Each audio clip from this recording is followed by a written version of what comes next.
कोई राजनीतिक बयानबाजी मत करिए। एक बात बोलिए, पुरानी पेंशन पर आपका क्या व्यू है? आप हमको गुमराह करने की बात करें। हम पढ़े लिखे हैं, हम नेट है, पीएचडी हमारे सारे लोग हैं, उनको गुमराह कर देंगे। ऐसे राजनीतिक बयानबाजी भाषणों में करिए, राजनीतिक दलों में करिए। जो संवेदनशील मुद्दा उस पर बात करिए। पुरानी पेंशन आपका स्टैंड क्या है, इस पर बताइए। आप बस गुमराह कर दिए, कुछ लोग गुमराह कर दिए। ये लाखों लोग पढ़े लिखे हैं, राजनेताओं की तरह अनपढ़ लोग नहीं है। वहां पर दोनों चलते हैं। यहाँ सब पढ़े लिखे लोग हैं, अपना हित हित जानते हैं, उस पर आप बात करिए। अनपढ़ नहीं, हमारे पास डॉक्टरेट है। हम भी अनपढ़ नहीं, अनपढ़ नहीं है, हमारे पास डॉक्टरेट है। बिल्कुल गलत है, ये गलत भाषा आपने बोला, गुमराह कर दिए। अगर आप मुझे ज्ञान दे रहे हैं, आप मेरे ऊपर सवाल खड़े कर रहे हैं, तो मेरा भी आपसे सवाल रहेगा। एक नागरिक के नाते मेरा आपसे प्रश्न रहेगा, एक कॉमन सिटीजन के नाते मेरा आपसे सवाल रहेगा। नहीं, आपको जवाब देना पड़ेगा, ऐसा नहीं चलेगा काम। आप सुनिए, हक की बात करना गुनाह है क्या? अपने हक की बात करना गुनाह है क्या? कुछ गुनाह नहीं है, कुछ गुनाह नहीं है, सब अच्छा है, सब अच्छा है, सब अच्छा है। सुनिए सुनिए, लाखों लोग यहाँ एक प्रकार का कर रहे हैं, केवल कंटिन्यू आप बोलते जा रहे हैं। आपको विषय का हल नहीं चाहिए, आपको सॉल्यूशन नहीं चाहिए। हाथ तो हम लोग आपसे जोड़ रहे हैं, हमें सॉल्यूशन चाहिए। हम सॉल्यूशन की बात कर रहे हैं। आपका स्टैंड क्या है, हमसे चाहिए। हमें अलग किसी से लेना देना नहीं। प्रॉब्लम को उनका इंक्रीज करना चाहिए।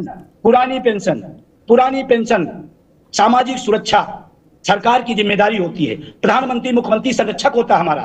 हम अपनी संरक्षक से अपनी बात कह रहे हैं कि हमारी तुम्हारी सुरक्षा दी जाए, बुढ़ापे की लाठी दी जाए। इस पर आप क्या कहना चाहते हैं? इस पर आप बात करिए। की बात करने का कोई मतलब नहीं। मैं उसी पे ही बता रहा हूं, ठीक है। देखिए, जहां तक बात है न्यू पेंशन स्कीम की, अगर कोई व्यक्ति न्यू पेंशन स्कीम के पक्ष में है, तो उस व्यक्ति का आप क्या करेंगे? मुझे केवल इस बात का जवाब दीजिए। मैं बहुत से लोग ऐसे आपके सामने कल ही लाके खड़ा कर दूंगा, जवाब दीजिए। अगर अविरल जी आप अपने सोशल साइट पर डाल दीजिएगा, एनपीएस लेना, यूपीएस लेना, ओपीएस, आप अपने सोशल साइट पर डालिए, हमारी बात ना करिएगा। ठीक, आप अपने देंगे तो ठीक है। अगर कर्मचारी है, भाई समय कम है, ठीक है, आगे बात। अविरल जी आगे एक प्रश्न खड़ा हुआ, उसका उत्तर मैं दे दूंगा। सबके लिए मेरे ख्याल से स्वीकार्य होना चाहिए। भैया अविरल बाबू, इसमें इतना लोड ना लो। एनपीएस के साथ यूपीएस आ गई, यूपीएस के साथ ओपीएस जोड़ दो, विकल्प दे दो, देश बता देगा कहां खड़ा है। आपने कहा कि अगर मान लीजिए किसी के दिल में एनपीएस बस गई हो, अब वो भटक रहा हो कि एनपीएस एनपीएस, तो उसको मना नहीं करेंगे,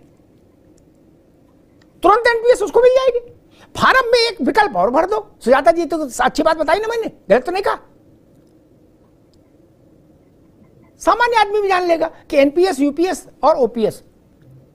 उसके बाद फिर ये बात आएगी जब हम उसका परिणाम देख लेंगे कि देश के सरकारी कर्मचारियों ने किसको चुना, तो फिर शायद माफी आपी की बात आएगी ऐसे मंचों पर, क्योंकि हम शायद देश को नहीं समझ पाए।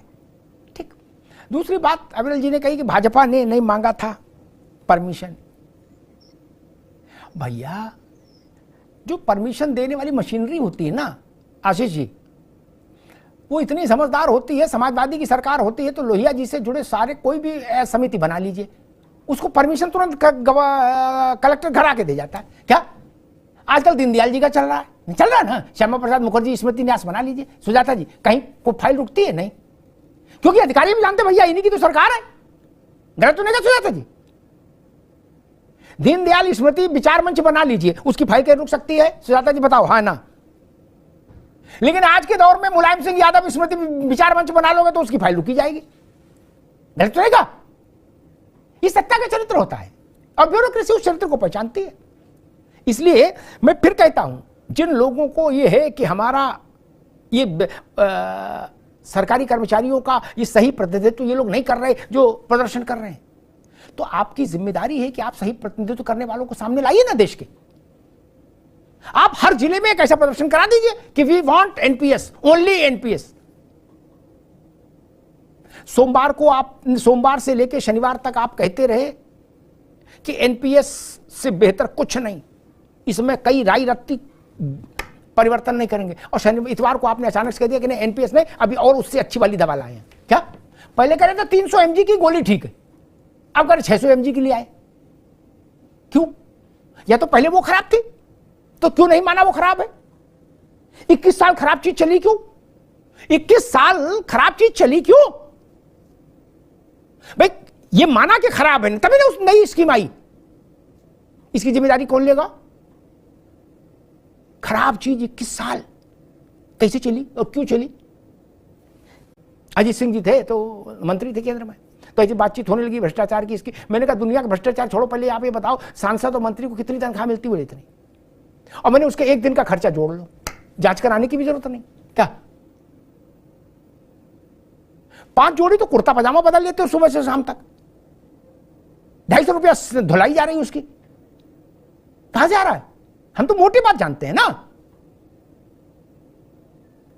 1000 कप चाय बन रही, जूस आ रहा, कहां से आ रहा?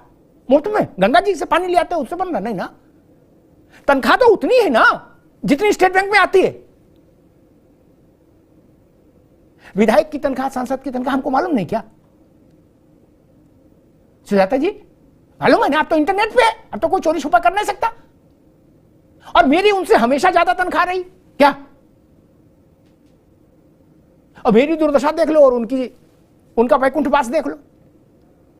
क्या पेंट हाउस, कौन कौन हाउस, फार्म हाउस, क्या क्या, अरे बाप रे बाप, क्या घर के अंदर ही जहाज उतर रहा है। अविरल बाबू, ऐसे ऐसे जनता के सेवक जिनने घर के अंदर ही जज्बा उतरवा दिया, बोले गुड्डू यहीं बनवा दो, बाहर हर कहां जाएंगे? क्या अपना गमछा बांध के बैठ के जहाज में, ससुर क्या करना है, घर ही चलना है। क्या मैं नाम लूं? वो लोग ज्ञान देते हैं कि देश गरीब है। और एक बात मैं कहूंगा, ये तय कर लेना चाहिए हमको कि हम गरीब हैं या हम सशक्त हैं, संपन्न हैं, समृद्ध हैं। पहले इस पर एक सारे पंचों से मैं निवेदन करूंगा, एक राय करके इसको सार्वजनिक तौर पर देश को बता दो कि हमें अभी अपने को गरीब मानना है या बदला हुआ भारत मानना है। सुजाता जी, आप भी उसमें योगदान दो, यह पता लग जाए कि मानना क्या है। नहीं बीमार मानना है या गामा पहलवान मानना है, ये तो पता लगे। हमने तो लाल गेहूं वाला भारत देखा, जब दो वक्त का भोजन नहीं था भारत के पास। आज वैसी स्थिति है क्या? दोनों चीजें नहीं चलेंगी। 11 बजे गरीब और 12 बजे ग्लोबल लीडर, दोनों चीजें कैसे चल जाएंगी? सुनने वाला नहीं पगला जाएगा, वो उसके काम से धुआं निकलने लगेगा, बोलो गुरु क्या बवाल है यार, ये कौन सी निंजा टेक्निक है? नहीं, पागल हो जाएगा। और पेंशन की पहले जितनी जरूरत थी विजय बंधु, उससे 100 गुना ज्यादा आज जरूरत है पुरानी पेंशन की। पहले सामाजिक मूल्यों का वजन था, बाप बाप होता था, कमाए या न कमाए, अम्मा अम्मा होती थी। आज बेटा कहीं, बेटी कहीं, बाप और अम्मा पड़े हैं बुढ़ापे में, उनका जीवन कैसे चलेगा? बड़ा कठिन प्रश्न मैंने रख दिया ये समाज के सामने, जान लीजिए। हमने कभी नहीं सोचा कि हमारे बाबा थे, दादी थी, लेकिन हो सकता है मेरी बात की पीढ़ी इस बात को सोचे कि भाई अब आपका लोड भी हम उठाएं। जब करते हो, जब नौकरी कर रहे तो कुछ क्यों नहीं सोचा? हमारा तो अपना ही नहीं पूरा हो रहा। स्टारबक्स में जाके कॉफी पीनी है? फिर वर्ल्ड टूर पे जाना है, आपके चश्मे के लिए पैसा कहां हमारे पास? सुजाता जी नहीं, बोले गोवा में जा रहे हैं हम हॉलीडे मनाने, आपने अपना बता दिया, दवाई का पर्चा पकड़ा दिया, अब गोवा जाएंगे दवाई लाएं। ये सामाजिक सच्चाई है, इसको अदरवाइज मत लीजिएगा। और सबके घर में ऐसा मैं ये भी नहीं कह रहा, लेकिन बहुसंख्यक देश की स्थिति ये है। मैंने ऐसे ऐसे बुजुर्ग देखे जिनकी इच्छाएं मालूम कितनी छोटी सी हैं, रह रहे घर में बेटे बहू के। सुजाता जी, कि दही नहीं मिलता है हमको खाने को, बहू नहीं देती क्या? और चाय पर भी प्रतिबंध है कि एक ही बार पियोगे, हमने देखा है, मेरा ऑब्जर्वेशन रहता है इन सब चीजों पर। वो याद करते हैं कि हम जब नौकरी में थे तो हमने बच्चों के लिए क्या क्या किया। आज ये स्थिति है कि हमारा सामर्थ्य इतना कमजोर हो गया एक राष्ट्र के तौर पर। और जो लोग ये कहते हैं कि नहीं भारत बर्बाद हो जाएगा, मैं कहूंगा वो सारी बिरादरी भारत के पौरुष और पुरुषार्थ पर सवाल खड़ा करती है। भारत इतना कमजोर नहीं कि हम पेंशन नहीं दे पाए। हमने तब पेंशन दी जब हम गरीब थे, दरिद्र थे। अमेरिका से गेहूं आता था, अमेरिका ने वियतनाम पर हमला किया, ये गरीब भारत था जिसने अमेरिका की आलोचना की। गेहूं आना अलग चीज है, लेकिन हम अपनी बात रखेंगे। आज के भारत को हम ये साबित करना चाहते हैं कि नहीं भाई, अभी वो इनमें हैसियत नहीं कि पेंशन दे पाए। ये भारत के स्वाभिमान का जो तिलक भारत के माथे पर लगा है, उसको पोछने का काम मत करिए।